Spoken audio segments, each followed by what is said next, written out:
Em 1997, os cientistas apresentaram ao mundo a ovelha Dolly, o primeiro clone de um mamífero. Em 2010, investigadores criaram a primeira célula sintética e em 2020 desenvolveu-se uma vacina, em tempo recorde, para combater a pandemia que parou o mundo. Entre vacinas, carne de laboratório, fertilizantes ou fármacos, há um sem número de produtos que melhoram a nossa vida e que só existem graças ao avanço de uma das mais promissoras áreas da ciência. Olá, eu sou a Mariana e hoje vamos falar sobre biotecnologia.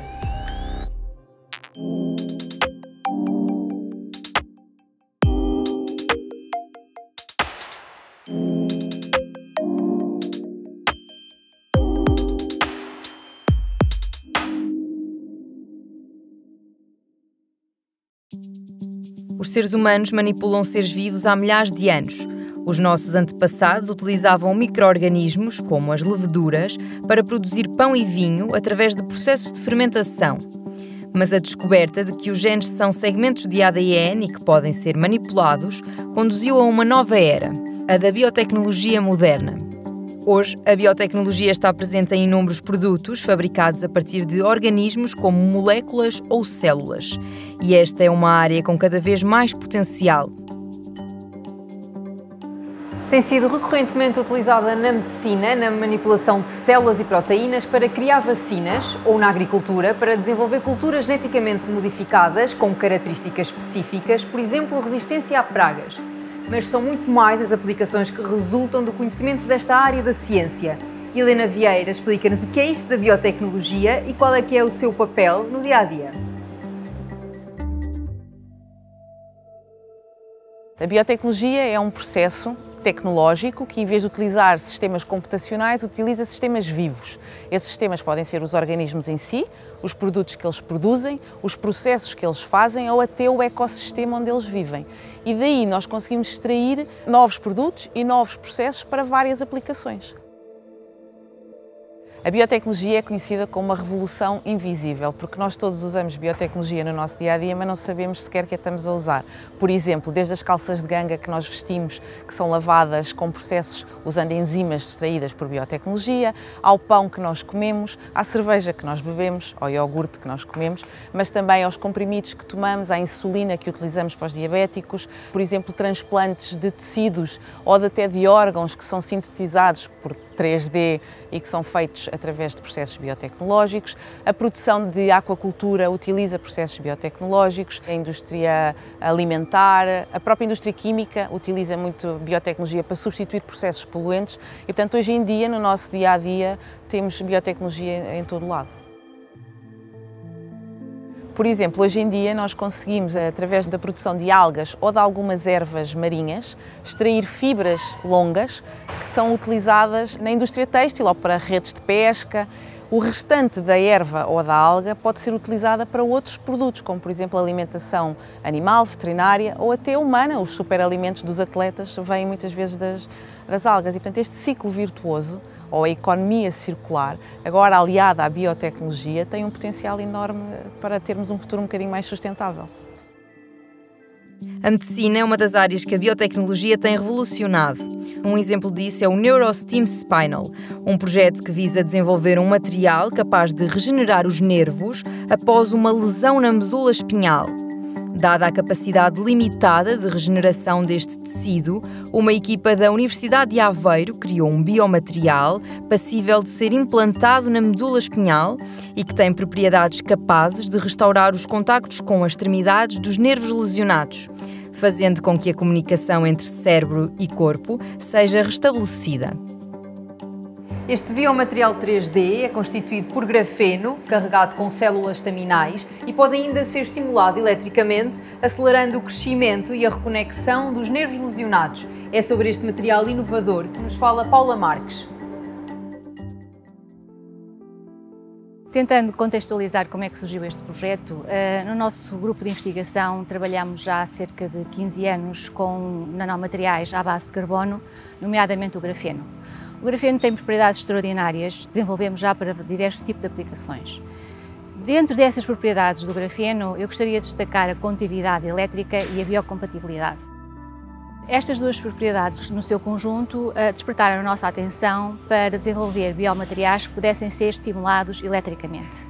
Sendo o tecido neural um tecido eletricamente responsivo, a possibilidade de explorarmos o grafeno para este tipo de aplicação pareceu-nos algo interessante. Faltava-nos então um segundo material onde nós pudéssemos dispersar o grafeno para poder ter esse tal biomaterial com propriedades elétricas. Na altura tinha o conhecimento de um grupo que veio mais tarde a integrar este projeto, que tinha desenvolvido um método que permitia extrair uma matriz extracelular de tecido adiposo, isto é, da gordura animal.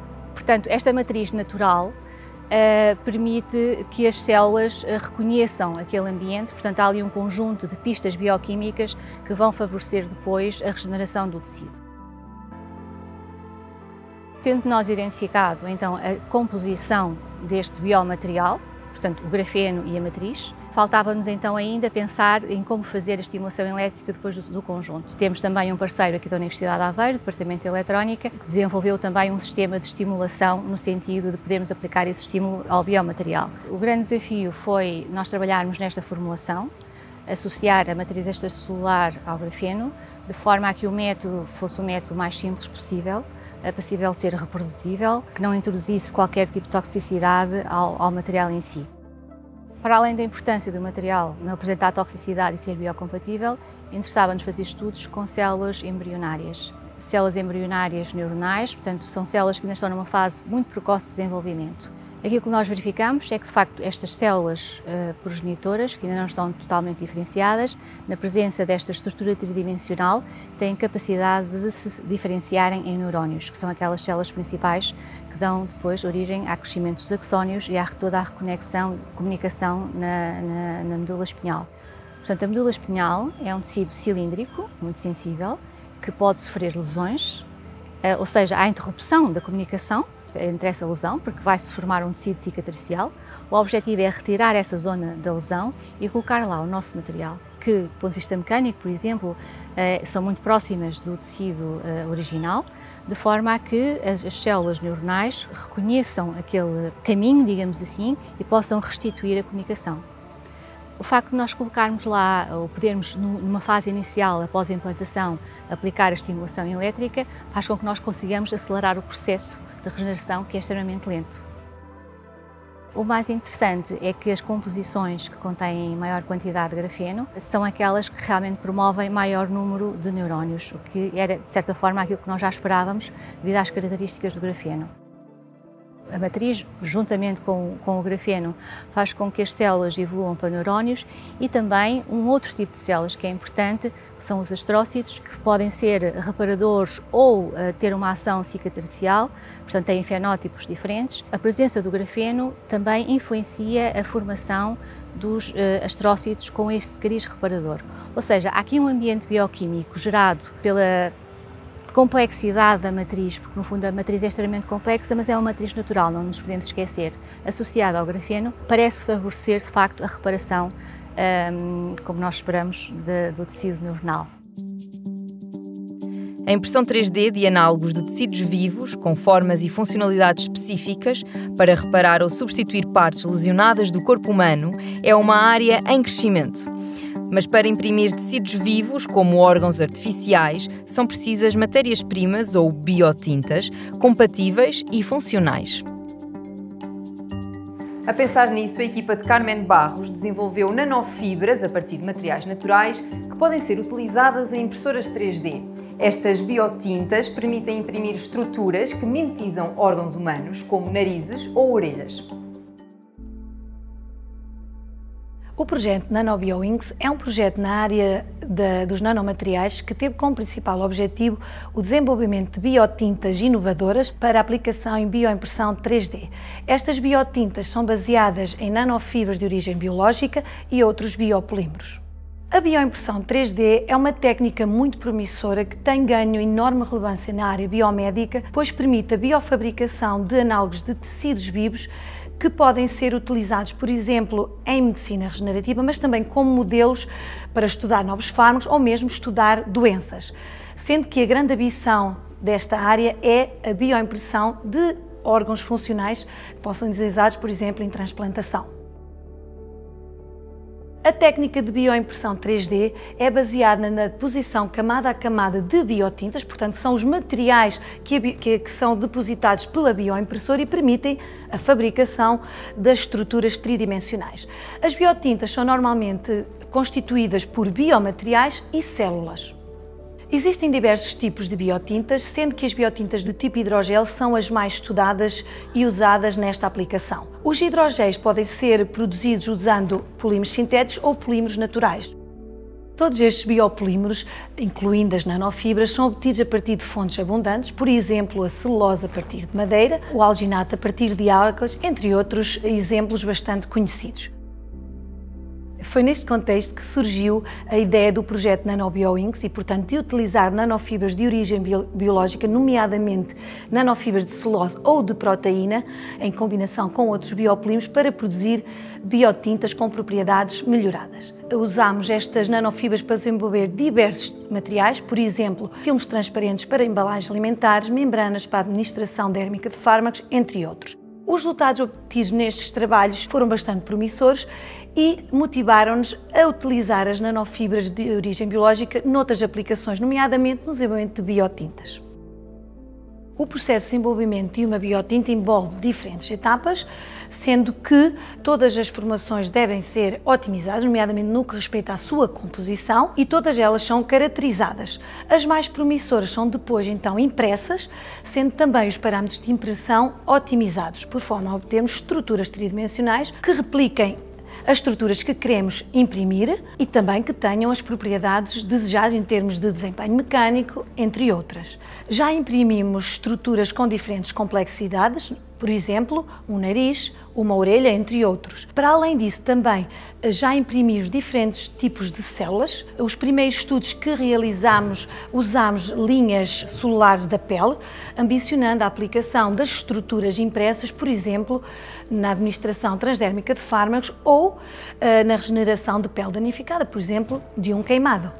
Neste momento, estamos também a estudar a impressão de outras linhas solares para usar estas estruturas noutras aplicações. Por exemplo, estamos a imprimir estruturas com linhas solares tumorais para o desenvolvimento de modelos tumorais que podem ser usados, por exemplo, no estudo do cancro ou de novos fármacos para o tratamento desta doença. Estas estruturas impressas vão conter as células tumorais, que depois vão aderir, proliferar, e a estrutura depois final pode ser usada como um modelo para estudar a doença ou para estudar um novo fármaco. Por exemplo, em vez de usarmos os modelos animais, usamos estes modelos. São mais simples e evitam o sacrifício de animais. Sabias que a biotecnologia tem sido uma ferramenta importante na procura por soluções de desenvolvimento sustentável? Um dos exemplos é a reciclagem de plástico. Cientistas de diferentes países têm trabalhado no desenvolvimento de enzimas capazes de desintegrar o chamado plástico PET, que está presente em cerca de 12% do lixo sólido produzido globalmente. Investigadores da Universidade do Texas, nos Estados Unidos, divulgaram em 2022 os resultados de uma enzima que é capaz de desintegrar produtos de plástico ao nível molecular em apenas 48 horas, possibilitando a reutilização do material. Também em França, a empresa Carbios coordena um projeto piloto para a produção de embalagens a partir de plástico PET e tecidos de poliéster reciclados através de enzimas. A tecnologia está a ser desenvolvida em colaboração com investigadores do Instituto de Biotecnologia de Toulouse e da Universidade de Bordeaux. Além da reciclagem, a empresa visa também o uso de enzimas para a produção de plástico biodegradável. No futuro, a biotecnologia vai entrar em áreas que eu acho que hoje as pessoas nem imaginam que ela pode ser utilizada, como por exemplo a arquitetura e a construção. Hoje em dia, através da pesquisa biotecnológica, por exemplo, no fundo do mar ou em organismos marinhos como os corais e as estrelas do mar, nós conseguimos utilizar aquelas estruturas que elas utilizam para existir daquela forma para fabricar biocimentos, que são muito mais amigos do ambiente, são altamente resistentes, porque no fundo são inspirados em processos que já existem, e com isso construir novos edifícios mais sustentáveis. Outra área possível, acho que vai ser a habitabilidade do oceano, ou as cidades que possam existir em cima da água e, por exemplo, serem autossustentáveis, utilizando algas para produzir oxigênio e captar dióxido de carbono, mas também elas servirem de alimentação, extrair compostos daí para a superalimentação ou para a medicina, e portanto há aqui áreas super interessantes da biotecnologia. Em termos de desafios e de limitações, como qualquer outra tecnologia, a escala, ou seja, produzir alguns destes compostos que são fabricados por micro-organismos ou por organismos em grande escala é ainda um desafio, quer tecnológico, ou seja, não temos ainda para todos os casos a tecnologia desenvolvida. Em termos de custos, isto são organismos vivos, custam dinheiro a produzir e, portanto, o custo ainda é muito elevado para aquilo que depois o cliente final está disposto a pagar. E talvez ainda o terceiro desafio seja conhecer a natureza na qual podemos explorar estes recursos, conhecer o fundo do mar, conhecer ecossistemas muito inóspitos dos quais nós não conseguimos ainda hoje antever que tipo de micro-organismos e de organismos é que podemos extrair para utilizar em biotecnologia. Portanto, a própria biotecnologia às vezes arranja soluções para ela própria. A biotecnologia é uma área que tem revolucionado a forma como respondemos aos desafios em áreas tão distintas como o clima, a saúde e a alimentação. Através de técnicas avançadas, este campo científico tem permitido desenvolver inúmeras ferramentas que impulsionam o progresso científico, abrindo novos horizontes para um futuro mais sustentável e saudável. Por hoje é tudo, até ao próximo programa e não se esqueçam que a ciência não tem limites.